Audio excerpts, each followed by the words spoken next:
This is 9 years of the Secular Freethought Society. I'm Ezra Neeson. I'm the longest time member of the SFTS. I'm also usually the only artist in the SFTS. The goal of science is to discover ideas that are true, and the goal of art is to make ideas believable. So it's been interesting to me to meet so many people here who stopped believing in the religions of their parents because I never had to do that. You might say that free thought in my family goes back at least 2 generations and probably more. I'd just like to point out that free thought only seems like a word to people who take some other kind of thinking for granted. People for whom free thought is the normal way to think don't call it anything. Before I joined this group, I just always thought of it as ordinary thinking. This is the 3rd incarnation of the SFTS. I joined at the beginning of the 2nd incarnation. The SFTS began, I guess, as a club for secular freethinkers, and then it went dormant evidently because nobody wanted to keep it going. In the fall of 2005, a student, Gerda Lobo, resurrected it. And at the time, there were about 50 clubs on campus for Christians and not a single one for atheists. Gerda is white and from South Africa. Apartheid was her introduction to what happens when people believe in lies and then base their political plans on them. And now we had the Bush administration. The fall of '05 was soon after the publication of The End of Faith and the beginning of the new atheism movement. So that was a big part of what motivated the 2nd incarnation. A lot of people started coming out of the closet about believing in evidence instead of believing in ancient superstitions. Dr. Harris's book didn't just stir up a lot of debate, it also made a lot of atheists realize how many other atheists were out there. That incarnation of the SFTS brought in a lot of guest speakers who talked about science and religion. We had a few get-togethers, but no regular meetings. Gerda organized the whole club herself, and the next year she got so busy that she couldn't keep up with it anymore. So that incarnation only lasted a year.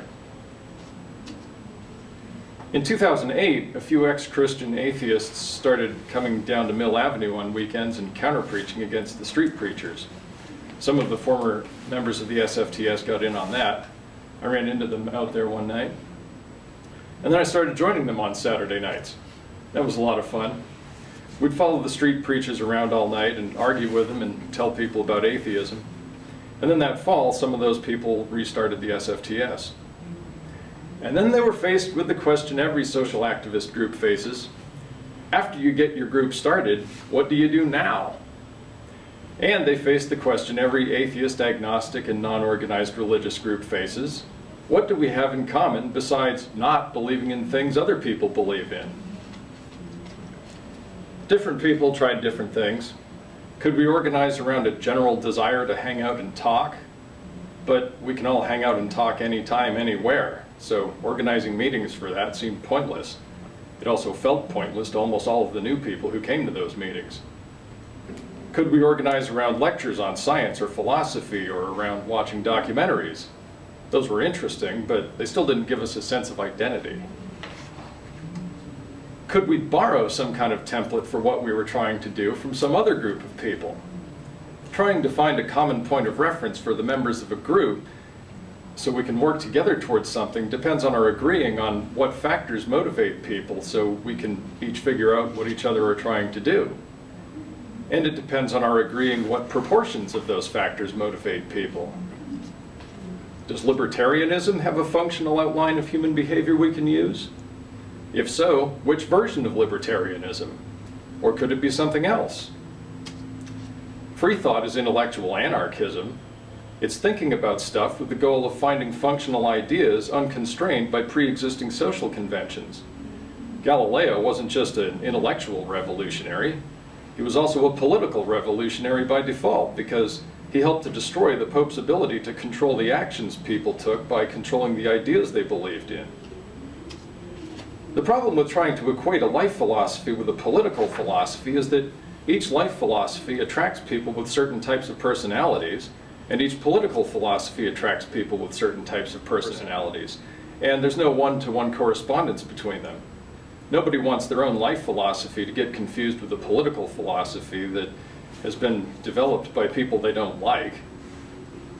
So should we try to find some kind of intangible spiritual stuff we all agree on?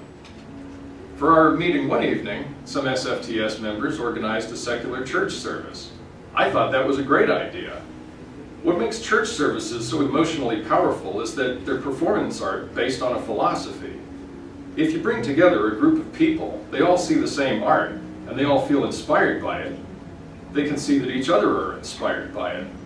That creates a sense of community, because now the group of people can see that they each feel, they share profound, powerful feelings.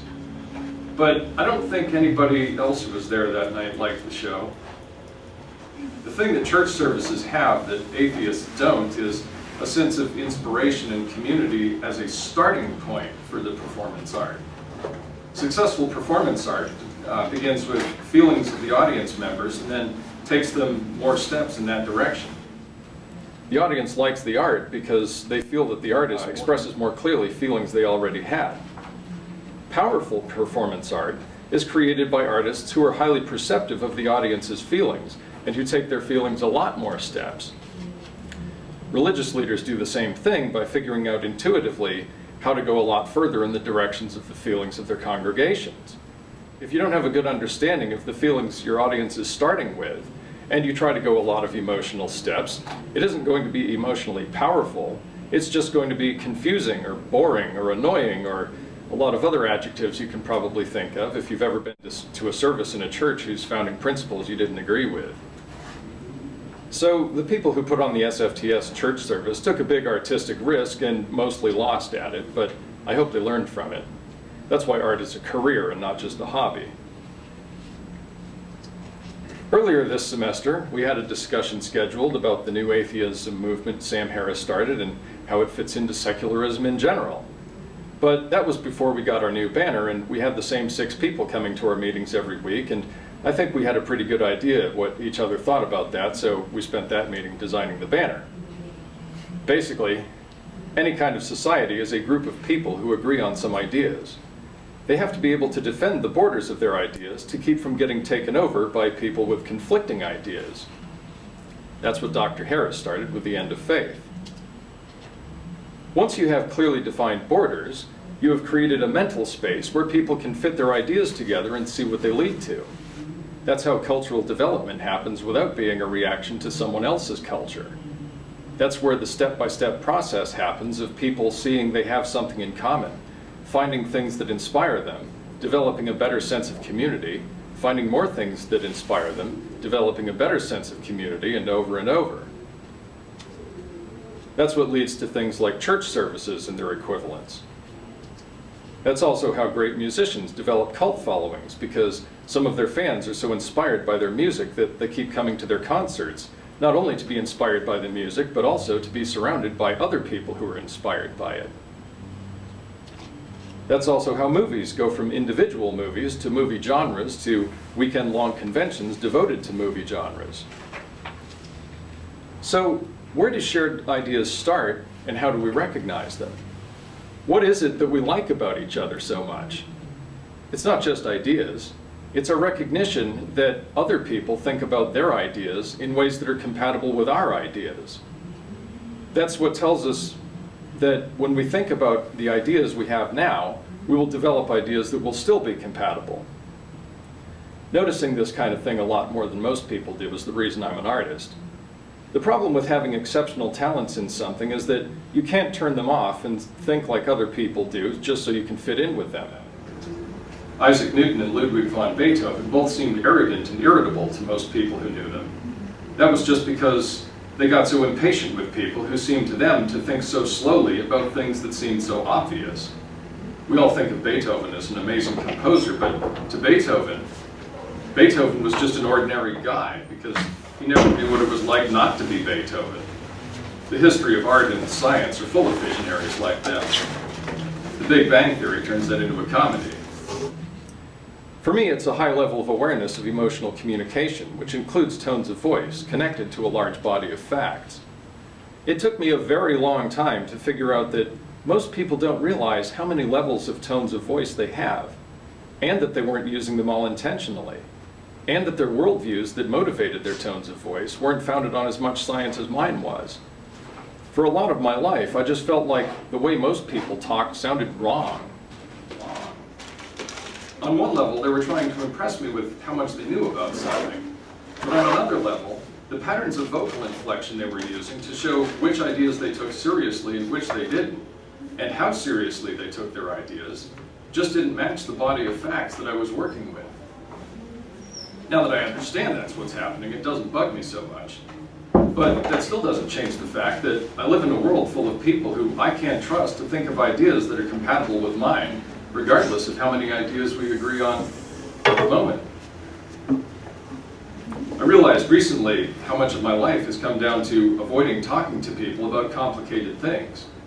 When you don't trust people to be able to think of ideas that are compatible with yours, what kinds of relationships can you have with people? And how many things in life depend on having various kinds of relationships with people?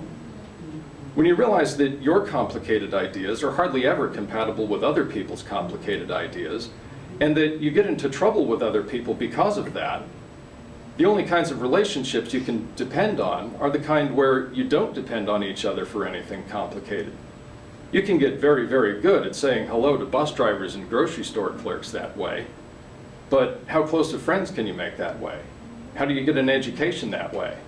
What kinds of jobs can you get that way? How do you pursue careers that way? Who do you go out with that way?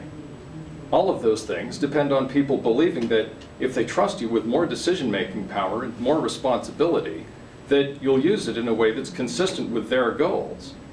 But if you can tell right away that your complicated ideas are going to be incompatible with someone else's complicated ideas, you already know that any kind of relationship with that person that depends on complicated ideas is going to start breaking down on day one. I'm not just talking about myself here. Lots of women, homosexuals, and people of racial minorities have said the same thing as atheists have, about how frustrating it is to see how much other people benefit from interacting with people, and knowing that they themselves can't get those kinds of benefits just because the people they have to interact with to be able to get them don't really understand what they're talking about. If you say, "I deserve the right to vote," it doesn't mean anything to people who are convinced that you're not smart enough to be trusted with the right to vote. Or more recently, if you say, "I've learned valuable lessons about life that you haven't because I've seen things that you haven't," it doesn't mean anything to people who are already convinced that you have the mind of a child and you're just making things up. Last week, we talked about how people's certainty of ideas affects the way they talk in casual conversation, and how that affects how ideas spread through society. Freethought has its own accent because it's a bunch of scientists and philosophers constantly asking, why? And artists and inventors asking, what if? And encouraging other people to ask those questions. If your whole family were freethinkers from before you were born, you grow up hearing that accent, even before you know what the words mean. Then, when you hear other people talk as if they aren't trying to expand their horizons and they don't encourage other people to expand theirs, that's the sound of your best cultural values not having any application within that group of people. The word metaphysics comes from philosophy. It means the founding concepts of the philosophy, which are considered to be absolute because their existence is independent of anything in the physical world. Everyone is a philosopher intuitively because everyone connects ideas together to try to understand the world. When you meet people, you can tell pretty quickly which ideas they're willing to debate and which they aren't, by the tones of voice they use to talk about their ideas. You can tell which ideas people are using as the metaphysics of their philosophy because those are the ideas they talk about in tones of voice that don't invite debate. So if they talk seriously about things you don't take seriously, or they're less serious or more serious about things than you are, you get the feeling that those people think differently than you do. So regardless of how much you agree on at the moment, you feel like they're going to develop their ideas differently from there. And that makes you feel like they're not dependable. And it probably makes them feel the same way about you. Then what happens if you get stuck in a situation where you have to depend on people who you feel aren't dependable? Like because you're an atheist but your parents are religious fundamentalists. Then you get stuck trying to figure out what fraction of ideas you can use to develop ideas that will stay consistent with the ideas they'll develop. In other words, you feel like you don't have space to be yourself. What happens if you feel like you have to focus on using only 80% of your ideas to be able to stay on the same page as the people you depend on? Or 60%? Or 20%? When you feel that your relationship with someone you depend on depends on you using less than 100% of your ideas, you feel like the person is treating you like a farm animal, even though they're not trying to. If I told you about an island that was inhabited entirely by people who had IQs of 60, and that if you moved there, they would make you their king or queen forever and treat you unquestioningly as if you had an IQ of 80, would you want to do it? If thinking about things is important to you, like it is for most people, what kind of good, emotionally satisfying relationship can you have with someone who underestimates your intelligence? Those of you who were here for my talk last semester probably remember this. I threw that talk together in about 2 days and I didn't have time to write a script. The reason I usually write scripts for my talks is because art and science are founded on 2 different sets of intuitions, and our concepts of coherent trains of thought go off in different directions from there. So I'm used to taking big conceptual steps that other artists can keep up with intuitively based on context, which scientists don't get, and then things go off in the wrong direction. V is a person's combined mental activity, meaning all their thoughts and feelings. That means it's everything about the person that results from all of their thoughts and feelings. When you start talking about big picture things like this in psychology, a lot of ideas people thought were separate from each other blend into each other because people didn't notice the subconscious factors involved. So, for instance, all of your thoughts and feelings are life as you know it. It's also who you are. It's also the value of your own life because it's how you decide what to do in life. A, M, and C are 3 basic sources of people's thoughts and feelings. A is abilities, M is the material conditions of the situation, and C is the ideas people develop or learn from other people. These either are cultural ideas or they can turn into cultural ideas because they're patterns of ideas that seem to the person to fit together. So we could say that M is what's really there and how anyone would interpret it directly. A is the individual person's direct interpretation of it, and C is the person's interpretation of it through connections among ideas which they might have learned from someone else. You can break all 3 of these down into finer detail. The point is that all of the person's thoughts and feelings are either direct interpretations that would be universal to our species, direct interpretations by the individual, or beliefs created by connections among ideas. Psychologists and anthropologists have figured out this general relationship. What I discovered, which makes it much more useful, is the formula for empathy. Empathy is the ability to recognize people as like yourself. The art of documentaries about people is the art of getting an audience to empathize with people within a couple hours without even meeting them.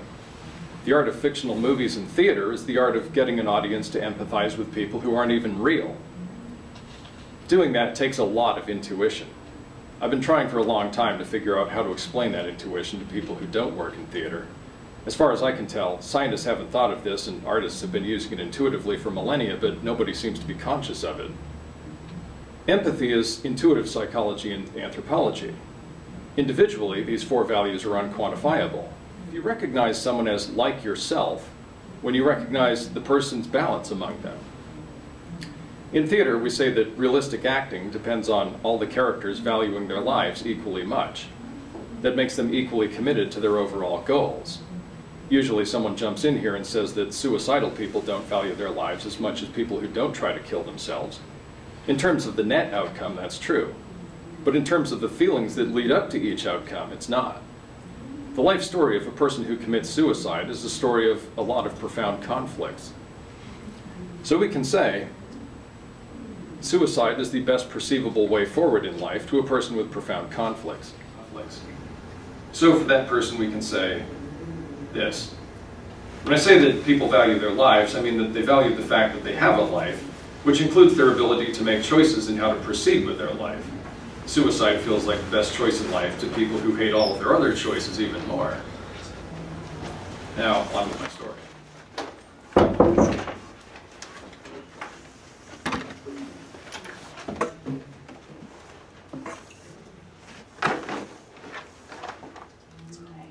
You feel your V side and you feel your AMC side.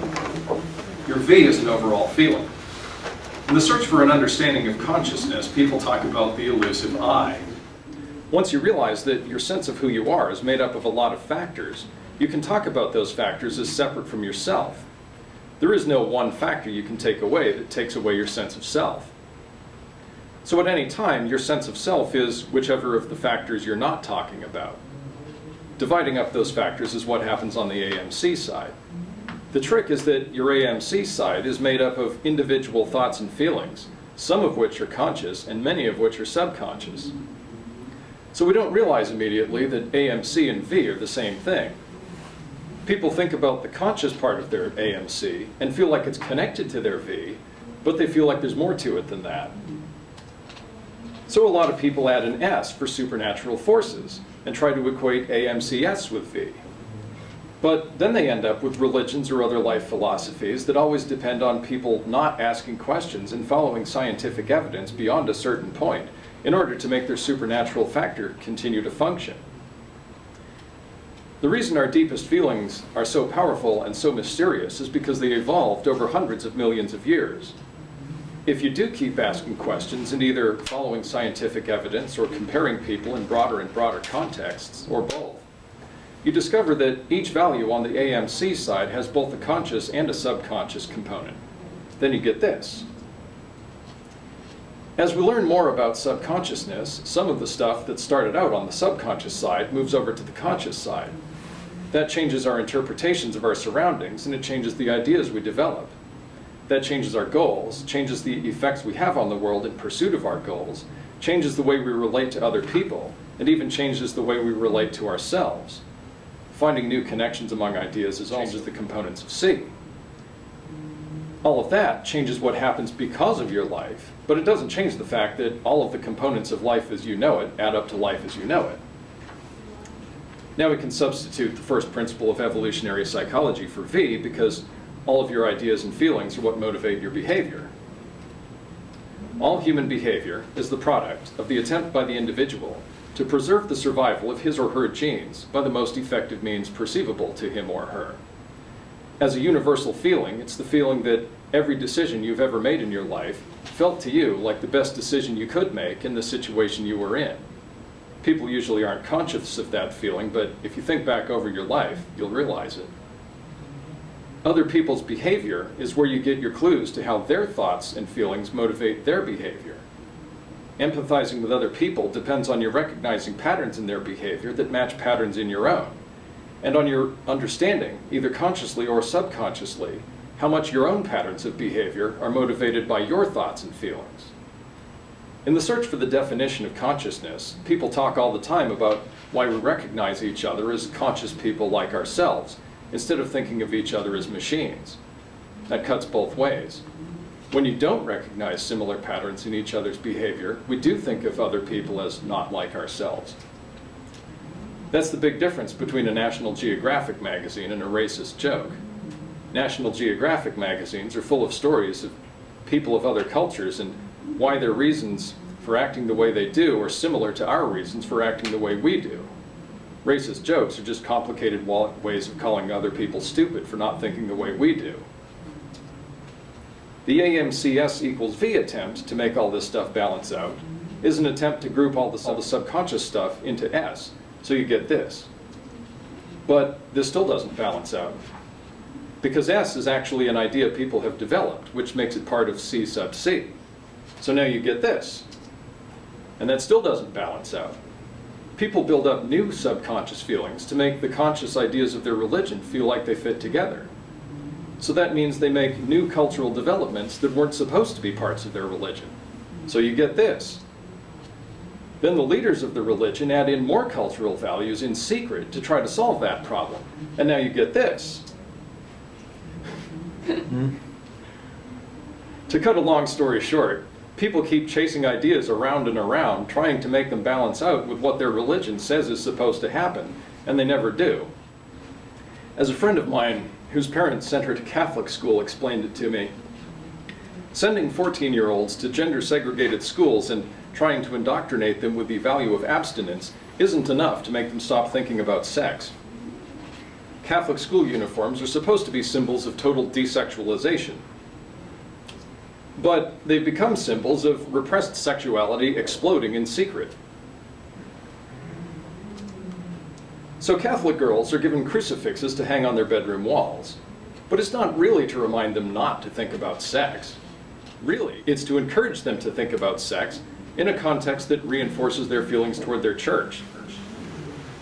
Here's all these 14-year-old Catholic girls in their bedrooms thinking about sex in secret, and all of them have a sculpture on their wall of an extremely powerful, extremely compassionate, almost completely naked guy who looks incredibly healthy in spite of the fact that he's supposed to be dying. This is not written in the Bible anywhere, and Catholics don't talk about this as part of their religion, but a big part of turning human physiology into powerful feelings of love for their church depends on getting Catholic girls to think about Jesus while they have their first orgasms, and many more that follow.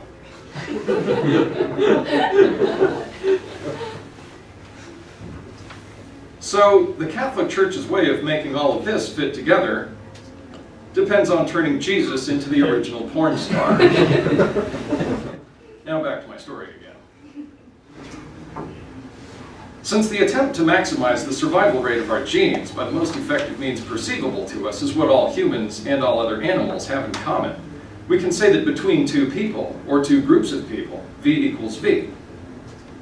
So that means AMC equals AMC, even though each person's AMC is really complicated.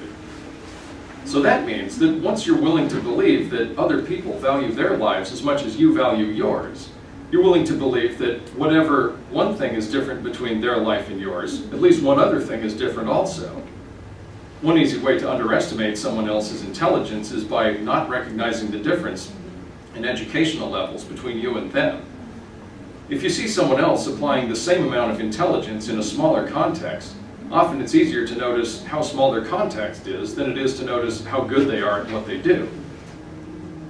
That's why there was so much confusion among Europeans 200 years ago about whether the indigenous people they were discovering on other continents with their Stone Age technology were human or not. It took them a long time to realize that nobody in Europe knew how to make a living with Stone Age technology. Believing that a group of people is inherently inferior to yours depends on underestimating their intelligence. You do that by noticing that some of their factors are lower than yours, and then assuming that all their other factors are equal to or lower than yours. And that brings me to two obstacles to free thought that I've run into. Both of them are ways that people have developed cultural values that make them underestimate other people's intelligence. Neither of them are religions, and both of them can go by the name of atheism. They're beliefs of people who have given up on the idea of a God, but don't realize they haven't given up on the idea of supernatural forces.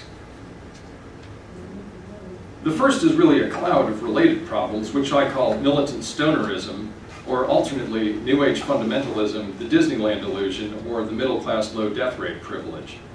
We could lump all those together and call them first world problems. Because these are problems that depend on people having a certain level of affluence to make the ideas make any sense. The New Age movement is founded on the idea that things that people feel to be good are right, and things people feel to be bad are wrong, and people should trust their intuition to tell them which is which. That's a big step away from organized religion and traditional beliefs about good and bad and right and wrong. That fits right into the feminist and gay rights movement, trying to build foundations for themselves and to change oppressive cultural values based on ancient beliefs. But that doesn't say anything about how people develop their intuition. The idea that everything good is right also fits into the marketing strategy for Disneyland and for the entertainment industry in general, which I work in, so I know that. If you make enough money, you can remove from your life virtually all life-threatening danger and then fill up your life with entertainment to make it interesting. That is the idea behind going to college, learning how to make a middle-class income, and buying a house in the suburbs. The goal is to remove essentially all physical danger from your life and then to import the perception of danger in controllable amounts through entertainment. When that happens for enough generations that people start to think of the consumption of entertainment and the on-demand positive emotions as the normal thing that's supposed to happen in life, that's when the first world problems really start. People start talking as if the spokespeople in TV commercials are their role models in life. People start talking about their high-definition TVs and their digital satellite service in the same tones of voice other people use to talk about their loyalty to Jesus Christ, as if having that stuff is a fundamental truth of the universe. A lot of middle and upper class people underestimate the intelligence of working class people because, as far as they can tell, middle and upper class people think of a lot more ideas than working class people. They don't realize that the other people having lower standards of living means they have more ways to die. A lot of what they see as lack of diversity among ideas isn't caused by a lack of imagination, but by narrower parameters within which the people can experiment with ideas without getting killed. Then the Disneyland lifestyle people accuse the other people of being crude and barbaric because they don't want to, or even know how to, constantly say the right things to placate the Disneyland people's positive emotions. Some people will actually kick you out of their parties if you seem to have too much on your mind and don't seem happy enough. I once let a friend of mine come stay with me for 3 weeks because he was so worried about the anonymous death threats he'd gotten. 2 weeks into it, he asked me if I minded if he invited someone over to spend the night. By the way he said it, I could tell he was talking about a booty call. I felt like I was being generous enough. The last friend of a friend who came over stole a bunch of stuff. I didn't want him bringing a stranger into my living space just so he could have a booty call in my living room. But when I told him no, he couldn't believe it. He almost seemed to think I was depriving him of his human rights. That leads to militant stonerism, when people decide that they're open-minded and sensitive to other people's emotions and decide that you should be grateful to them for that, but don't understand your point of view or even notice that they don't. They call it open-mindedness, but really it's fake open-mindedness. Really all they're motivated by is the feeling that they deserve your gratitude. The positive emotions that they feel you're supposed to give them with your gratitude is what they feel is supposed to happen in life. If that doesn't work, they try to convince you that your personality isn't good enough. They say things like, "Dude, why do you keep thinking about all this stuff? Getting so tense and stressed out all the time just isn't good for you. You just need to relax and smoke some weed, bro. Just go with the flow." Then they tell you about how insightful they are and how many wild and crazy ideas they have that turn out to be right. They tell you about the show they saw on the Discovery Channel last night about a lot of new evidence that shows that the human race didn't really evolve in Africa, but in Siberia, which is why people spread into the Americas so easily. They say things like, I mean, think about it. If humans evolved in Africa, why would they want to cross the Bering Strait into Alaska if it was all covered in snow and ice? That makes no sense at all, bro. Then you say something like, that's total bullshit. And they say, you don't know that, bro. You haven't watched the show. And you say something like, no, but I have read 40 or 50 books about human evolution and all the evidence shows it happened in Africa. And they say, well, I don't read books, bro. I surf the internet and go with what my intuition tells me. Someone can actually believe that and call it atheism because he doesn't believe in a God. He feels smart, feels like he's in touch with the world, and feels positive emotions. And to him, all of those things fitting together convinces him that he's right. If you ask him how his ideas connect to first principles of science, he'll have no idea what you're talking about. He's still doing this. He's invoking his intuition as a supernatural force because he's claiming it trumps entire fields of science that he's never even heard of. The other pseudo-atheism pitfall is the attitude of ownership. This is a problem in the theater industry for the same reason I can see it would be a problem for scientists. To own something means to exercise ultimate decision-making authority over it. Most people go to college so they can make more money. That is to say, so they can own more stuff. When you put a group of people together for 4 years, they look for things that they have in common and use them as proof that they're members of the group. So even if you don't go to college to learn to make more money, the easiest way to make a good impression on people like that is to talk as if you're a competent member of the group of future high-income earners, by talking as if you're prepared to exercise more ultimate decision-making power over the uses of things. The foundation of art is not the desire to make more money. The foundation of art is the drive to create things that haven't been created yet. Hopefully you can make money that way. But when the going gets tough and you have to make the choice between creating things that haven't been created yet or making money, real artists keep creating stuff. Those are the people who create the new art that doesn't have pre-existing market demands for it. That's the kind of art that inspires new artistic movements eventually, but it takes a lot of work to get there. If you're creating something that already has a market for it, maximum artistic creativity is not happening. Eventually you reach the point that you're not creating art at all anymore. When you start creating artistic stuff that has a predetermined emotional effect on people, it's not art anymore. Now it's just aesthetic technology. For instance, the interior decoration of a fast food franchise was an original idea once upon a time. But when was the last time you saw a McDonald's or a Pizza Hut or a Subway that had a different interior decoration from any other? Now those artistic choices have been turned into an obligation that comes with the franchise contract. Part of the magic of theater is getting a group of creative people to work together better than anyone else realized was possible to create something. In a well-organized theater company, everyone knows which part of the art they're in charge of creating, and they do it.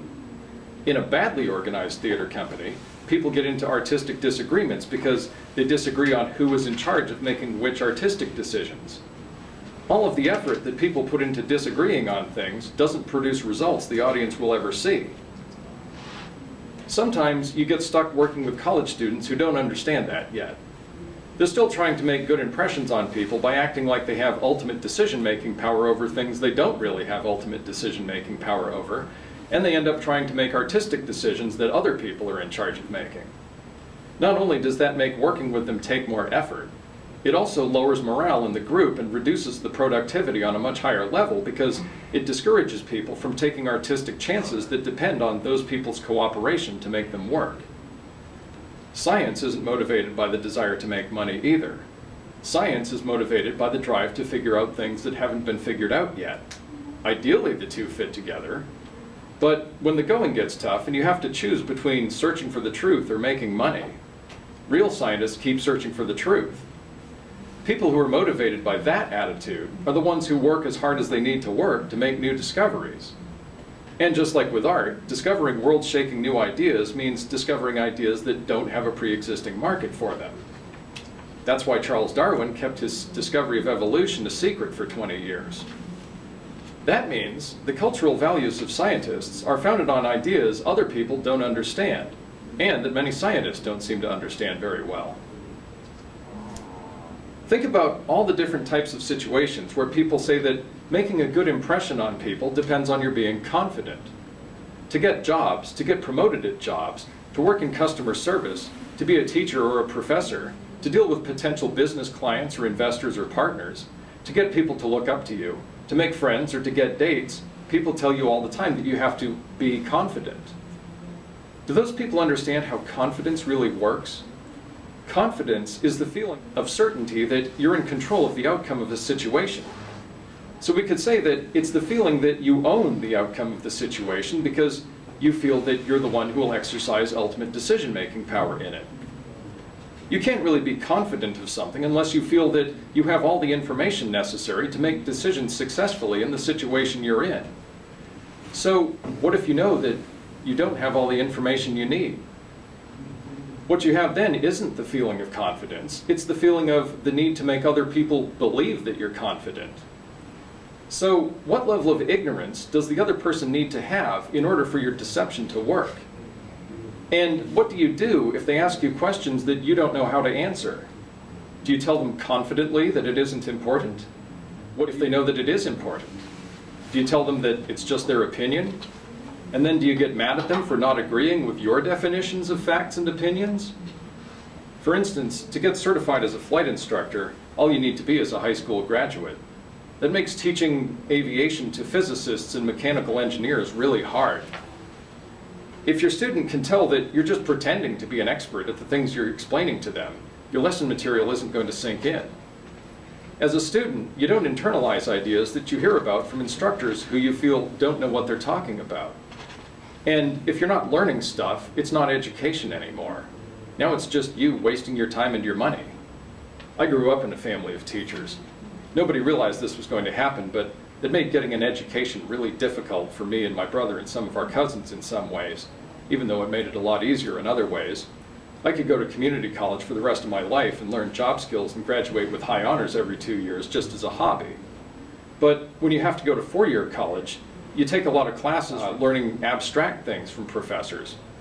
In order to understand what they're really trying to tell you, you either have to come from a similar cultural background as theirs and trust that they're looking at a picture of life that's bigger than yours overall, or you need to figure out the limitations of their perspective on life, and from that, figure out which things you need to be ignorant of and to what extent in order for their lesson material to feel believable.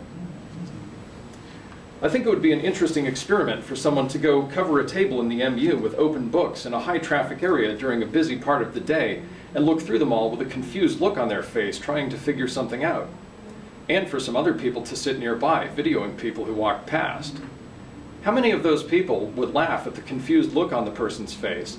And how many of them would get wide-eyed at the fact that they were reading 20 books at the same time? Then you could repeat the experiment in other places off campus and see what kinds of results you got there. That's the confusion most people have surrounding science. Which things does a person need to be confident of to succeed as a scientist? If you're confident about things most people have never heard of, and you confidently know that no one has ever found real answers to questions most people assume were answered long ago, to most people, you just look insecure about things that seem obvious. A big factor in the evolution of human intelligence is people's attraction to intelligence. Pretty much everyone likes having smart friends and allies and wants to have children with intelligent partners. But that's always limited by people's ability to recognize intelligence. People like Newton or Beethoven, whose intelligence goes way beyond what most people are prepared for, look to most people like they have a bunch of ideas that don't make any sense. To people who think you're insecure about obvious things, you don't look intelligent, you look mentally ill.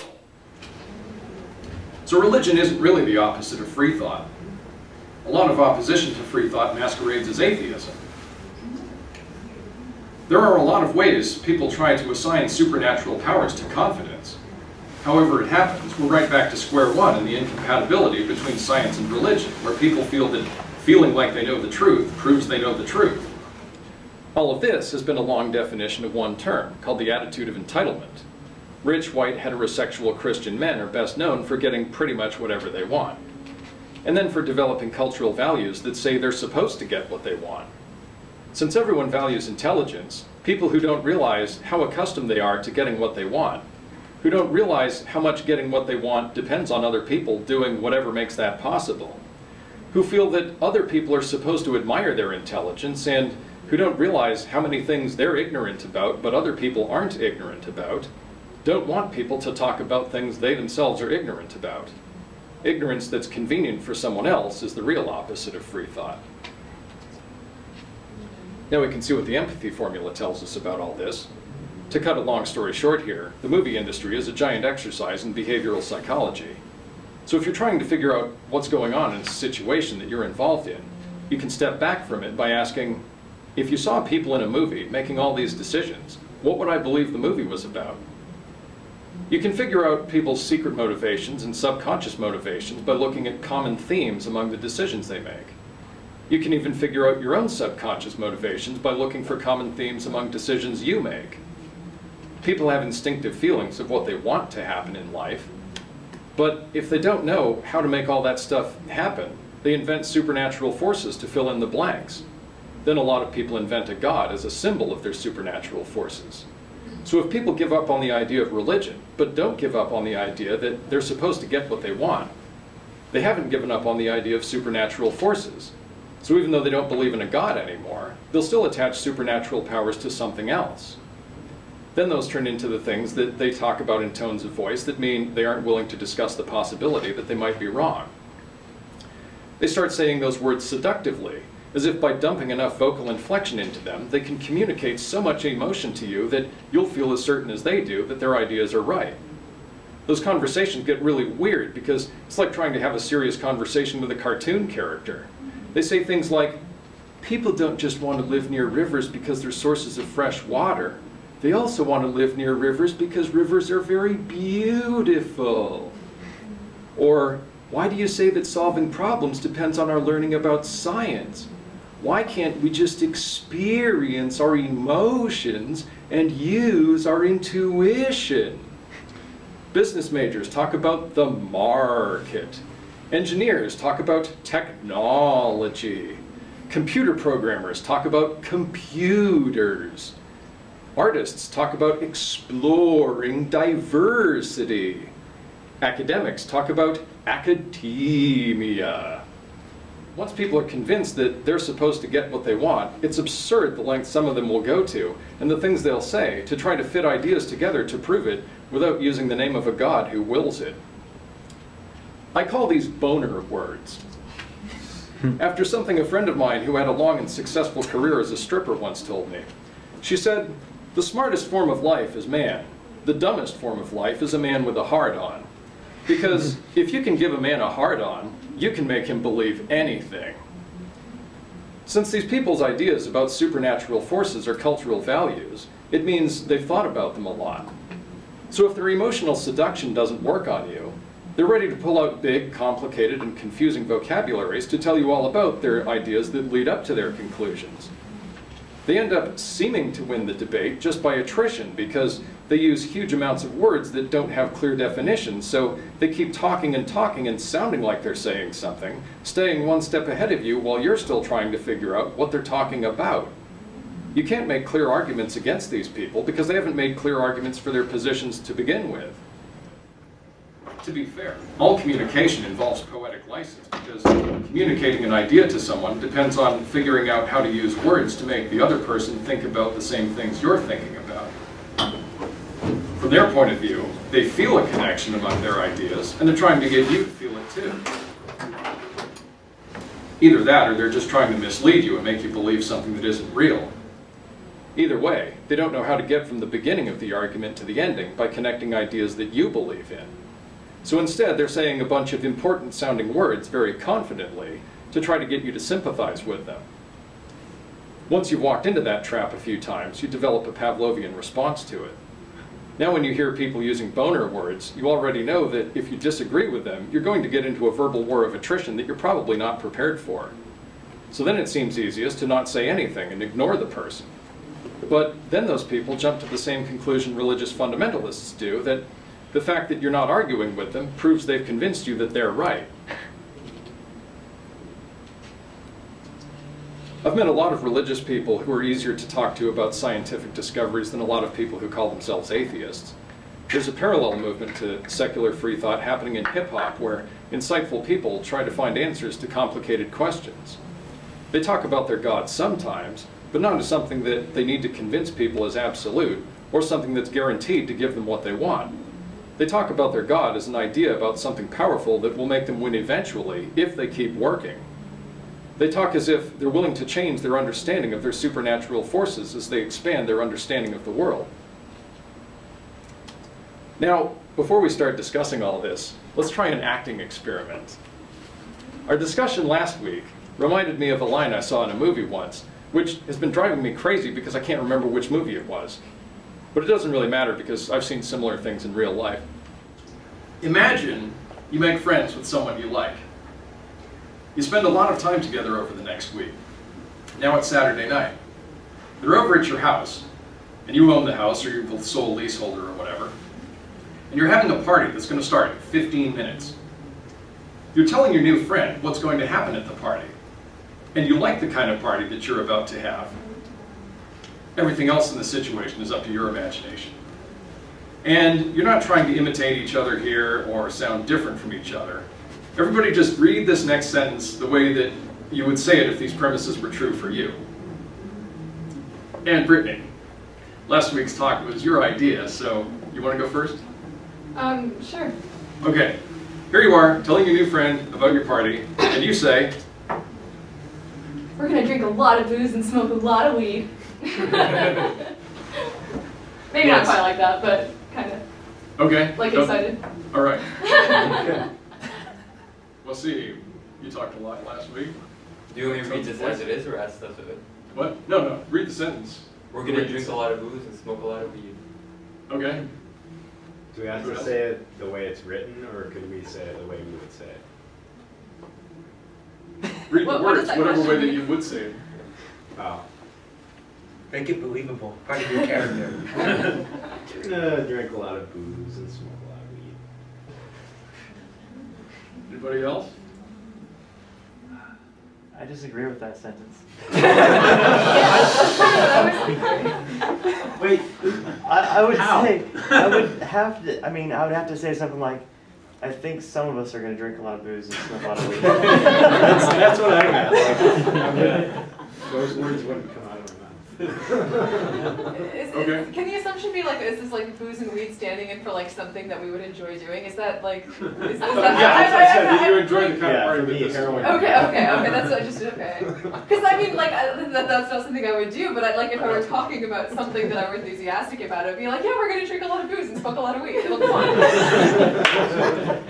Exactly. Anybody else? Okay. Okay, so, now imagine a completely different situation. You convert to Christianity, and you're trying to explain your new religion to a friend. And now, everybody read this sentence, and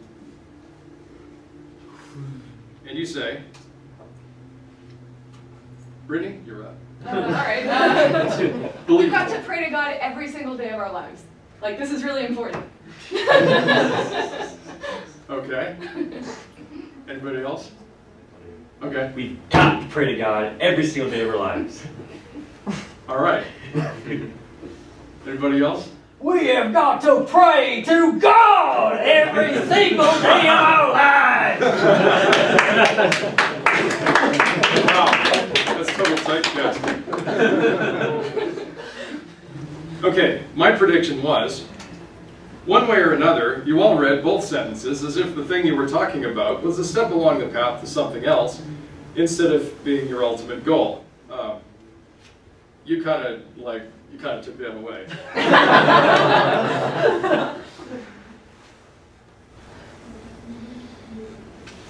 If drinking a lot of booze and smoking a lot of weed is the most important thing you can imagine doing in life, the first sentence sounds like this. We're going to drink a lot of booze and smoke a lot of weed. That's how the movie line I remembered went, and I've heard people say things like that in real life. It took me a long time to figure out how people could be so serious when they were talking about a party. Last week someone said that our society is structured to train people what to think, not how to think. That's because every group of people forms and sees themselves as a group because they have ideas in common.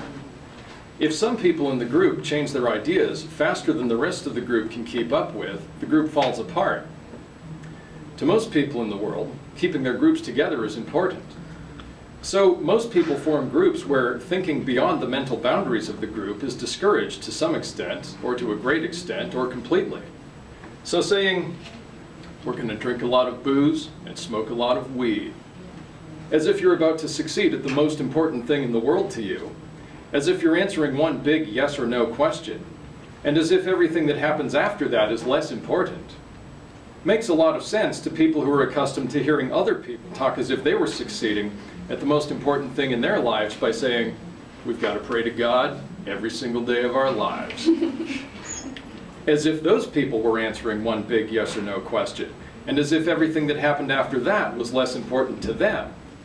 And as if the people throwing the party were accustomed to the other people coming to their parties and telling them they were wrong. But if you use the same attitude to try to reach a new ultimate goal, how different is your ultimate goal, really? What I've been calling metaphysical tones of voice, we could also call superfactual tones. If I tell you something that is actually metaphysical, like 7 is the square root of 49, I'm telling you an actual fact with my words, and with my tone of voice, I'm telling you that not only should you believe that, you should just believe me in general. But if you discourage debate, even if you do it while you're talking about facts, it isn't science anymore. The problem with people trying to impress each other with their metaphysical tones of voice begins with the fact that people's attraction to intelligence means we admire people who know a lot about a lot of things. In a hunter-gatherer society, any one man and one woman between them know basically all of the skills that their lifestyle depends on.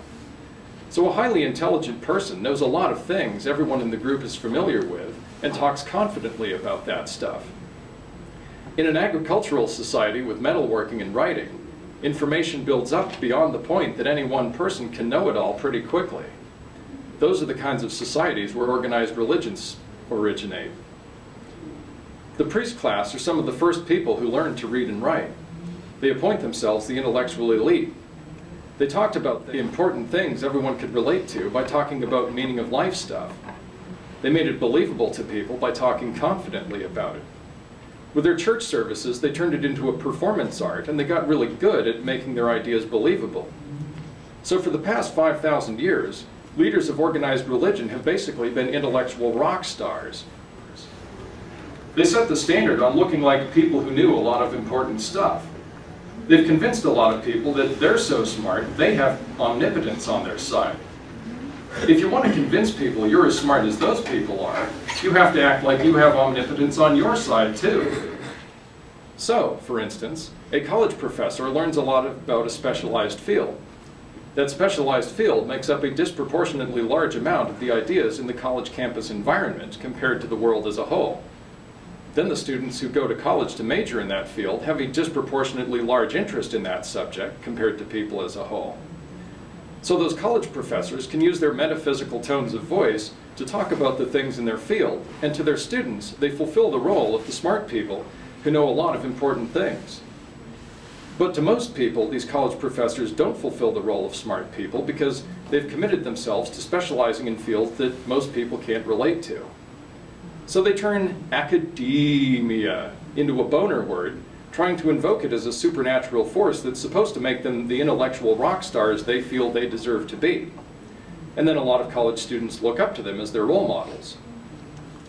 Now, after 5,000 years of people being confident at each other, trying to make themselves the main source of ideas in their society, the internet is finally changing this. Patricia, you're the president of the SFTS.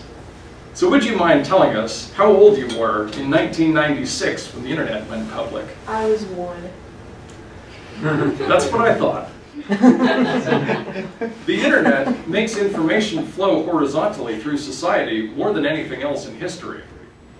Truth and rumors can flow either vertically or horizontally through society.